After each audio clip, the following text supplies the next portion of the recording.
Hi everybody, it's MJ again, and I need to back up on the story a little bit. When I was being arrested and taken out of my house, my son was standing over there with just this look on his face, and I was really upset because he wouldn't tell me what was going on or where they were. So I said, "Fuck you." And that haunted me. I didn't realize that was going to be the last words I said to him for 5 years. So anyway, and then I also have to back up before I got thrown out and became homeless. Sorry, I have some on my lips, on my teeth. I was finishing bartending school, and I saw an ad in the paper for a bartender nearby. Oh, and I'm sorry, I went and got my car. So I had my car at this point. And and I would let this girl that couldn't get into the shelter because she was doing drugs, I would let her sleep in my car at night. I didn't realize she was like driving it, but anyway,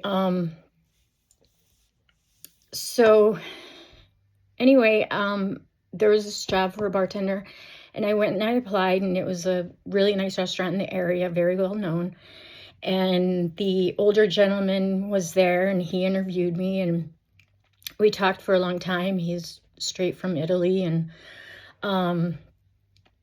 so he gave me the job. And so excited. I was like, oh my God, everything's coming together. I'm going to be able to take him back to court and get my kids. And just, it was hard, but everything was starting to come together. And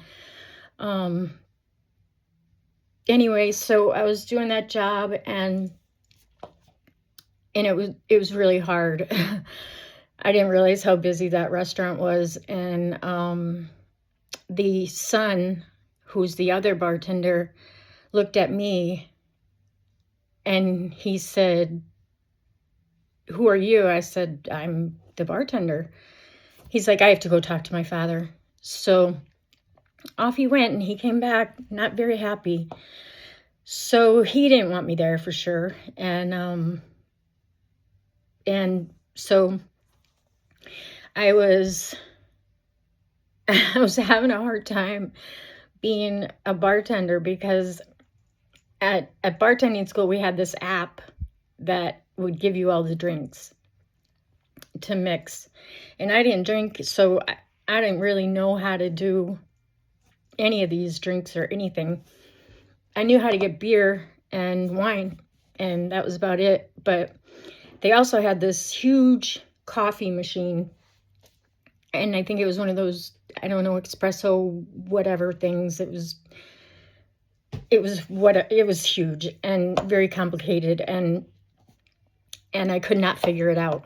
I could not figure it out, and the son would tell me over and over and over again, and I still just couldn't get I couldn't figure it out. And I wasn't getting the drinks fast enough because I had to go buy the app to make them. And he took me aside one night, and he's like, this just isn't working.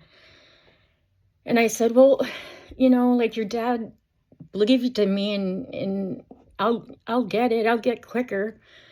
And he's like, this is not the establishment to learn how to bartend. So we're going to have to let you go. And so that was that. All my positive and forward momentum kind of shook the ground. But I thought, okay, well, I'm finishing bartending school, and I'll ask them to maybe help me get a job. And so, and that's what happened when, and I let this one kid that was from the shelter use my car. He said he needed it. It was very important. So I was working, so I let him use it. And he got it towed or whatever. I don't know, but I had no money to get it out, and I just there was nothing I could do. I didn't have any money. I didn't know what to do, so I just had to let it go. And that was right before, and then I got kicked out. And then the guys that went to the hotel and they gave me the drugs. And I only smoked pot at this point. Like I didn't do any drugs except for that coke that one time and the little bit that was in my purse. But then this very big black guy that had 5150 tattooed across his chest. And 5150 is like when you're forced into a mental institution, you're a danger to yourself or others. And it's like 302 in some states. I don't know what it is in every state, but anyway, he grabbed my face and blew smoke into it. And I mean, I was terrified. I didn't know what to do. And then